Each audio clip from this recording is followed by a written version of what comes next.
ನಮಸ್ಕಾರ. ನೀವು ನೋಡುತ್ತಿರುವುದು ರಾಯಚೂರು ನ್ಯೂಸ್ 007ಗೆ ಸ್ವಾಗತ. ಕ್ಷಣ ಕ್ಷಣದ ನ್ಯೂಸ್ ವೀಕ್ಷಿಸಿ, ಪ್ರೋತ್ಸಾಹಿಸಿ. ಅದೇ ರೀತಿಯಾಗಿ ಲೈಕ್ ಮಾಡಿ, ನಿಮ್ಮಲ್ಲಿರುವ ಪ್ರತಿ ವಾಟ್ಸ್ಆಪ್ ಗ್ರೂಪ್ಗೆ ಶೇರ್ ಮಾಡಿ. ನಿಮ್ಮ ಯಾವುದೇ ವಿಡಿಯೋ, ಸುದ್ದಿ ಹಾಗೂ ಜಾಹೀರಾತು ಬರಲು ನಮ್ಮ ರಾಯಚೂರು ನ್ಯೂಸ್ 007ಗೆ ಸಂಪರ್ಕಿಸಿ. 9 ವರ್ಷಕ್ಕೆ ಒಮ್ಮೆ ಭಂಡಾರ ಕಾರ್ಯಕ್ರಮ. ಶಶಿಕಲಾ ಭೀಮರಾಯ. ಶಕ್ತಿನಗರದಲ್ಲಿ ಇಂದು ಶ್ರೀ ಶ್ರೀ ಬೀರಲಿಂಗೇಶ್ವರ ಭಂಡಾರ ಕಾರ್ಯಕ್ರಮ 9 ವರ್ಷಕ್ಕೆ ಒಂದು ಸಲ ನಡೆಯುವ ಶ್ರೀ ದೇವಸುಗೂರಿನ ಅದ್ದೂರಿ ಭಂಡಾರ ಕಾರ್ಯಕ್ರಮ ಅದ್ದೂರಿಯಾಗಿ ಜರುಗಿತು. ಈ ಭಂಡಾರ ಕಾರ್ಯಕ್ರಮದಲ್ಲಿ ಹಾಲು ಮತ ಸಮಾಜದವರು, ಹಿರಿಯರು, ಪೂಜಾರಿಯರು ಹಾಗೂ ಬೀರಲಿಂಗೇಶ್ವರ ಮೂರ್ತಿಯನ್ನು ಪಲ್ಲಕ್ಕಿ ಸೇವೆಯನ್ನು ನಡೆಯಿತು. ನಂತರ ಭಂಡಾರ ಹಚ್ಚುವ ಕಾರ್ಯಕ್ರಮ ನಡೆಯಿತು. ಈ ಕಾರ್ಯಕ್ರಮದಲ್ಲಿ ಜನಪ್ರಿಯ ಶಾಸಕರಾದ ಗದ್ದಲ್ ಬಸನಗೌಡ ಶುಭ ಸೋಮವಾರ ಸುಗುರೇಶ್ವರ ದರ್ಶನವನ್ನು ಪಡೆದು ಭಂಡಾರ ಕಾರ್ಯಕ್ರಮಕ್ಕೆ ಪಾಲ್ಗೊಂಡರು.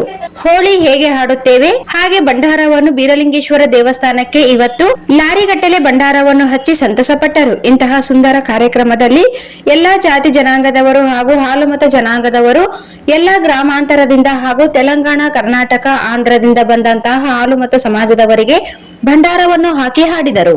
ಅದರ ಜೊತೆಯಲ್ಲೇ ಹಾಲುಮತ ಸಮಾಜದ ಶರಣಪ್ಪ ಕೋಲ್ಕರ್, ಶಂಕರ್ ಪಾಟೀಲ್, ಬಸವರಾಜ್ ವಕೀಲ್, ಮಲ್ಲಿಕಾರ್ಜುನ್ ಗೋನಾಳ್, ಪಂಪಣ್ಣ ಪೊಲೀಸ್ ಪಾಟೀಲ್ ದೇವಸುಗೂರು, ಬಸೀರುದ್ದೀನ್ ಎಪಿಎಂಸಿ ಉಪಾಧ್ಯಕ್ಷರು, ಟಿ ನರಸಪ್ಪ, ಶ್ರೀಕಾಂತ್ ವಕೀಲ್, ಶಶಿಕಲಾ ಭೀಮರಾಯ, ಭೀಮಣ್ಣ ನಾಗಪ್ಪ ಎದ್ಲಾಪುರ್, ಖಾಜಾ ಹುಸೇನ್, ಶಾಹಿದ್ ಚಿಕ್ಸುಗೂರ್, ಕೋಲ್ಕಾರ್, ಶರಣಪ್ಪ ಕೋಲ್ಕಾರ್, ಭೀಮಪ್ಪ, ಸೂಗರಲಿಂಗಪ್ಪ, ಚೋಟು, ಅನೇಕ ಹಾಲುಮತ ಸಮಾಜದ ಹಿರಿಯರು, ಕಿರಿಯರು, ಮುದ್ದು ಮಕ್ಕಳು, ಮಹಿಳೆಯರು ಹೆಚ್ಚಿನ ಸಂಖ್ಯೆಯಲ್ಲಿ ಭಾಗವಹಿಸಿ ಭಂಡಾರ ಕಾರ್ಯಕ್ರಮದಲ್ಲಿ ಪಾಲ್ಗೊಂಡರು. ಪ್ರತಿ 9 ವರ್ಷಕ್ಕೆ ಒಮ್ಮೆ ನಡೆಯುವ ಈ ಭಂಡಾರ ಕಾರ್ಯಕ್ರಮ ಸಕಲರು ಭಾಗವಹಿಸಿ ಯಶಸ್ವಿಗೊಳಿಸಿದರು ಎಂದು ಶಶಿಕಲಾ ಭೀಮರಾಯ ಅವರು ಪತ್ರಿಕಾ ಪ್ರಕಟಣೆಯಲ್ಲಿ ತಿಳಿಸಿದ್ದಾರೆ.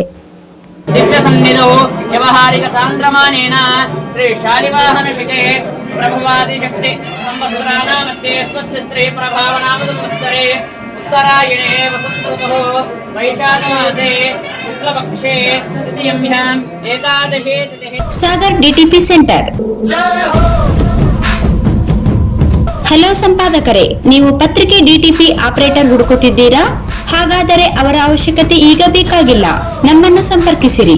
ಇಂದೇ ನಿಮ್ಮ ಪತ್ರಿಕೆಯ 4 ರಿಂದ 6 ಪುಟಗಳವರೆಗೆ ನಿಮ್ಮ ಪತ್ರಿಕೆಯ ಪುಟ ವಿನ್ಯಾಸವನ್ನು ಮಾಡಿಕೊಡಲಾಗುವುದು. ನಿಮ್ಮ ಯಾವುದೇ ಜಿಲ್ಲೆ ಇರಲಿ, ಯಾವುದೇ ತಾಲೂಕಿರಲಿ, ನಿಮ್ಮ ಭಾಗದ ಸುದ್ದಿಗಳನ್ನು ಹಾಕಿ 4 ಪುಟಗಳ ಡಿಟಿಪಿ ಕಡಿಮೆ ದರದಲ್ಲಿ ಮಾಡಿಕೊಡಲಾಗುವುದು.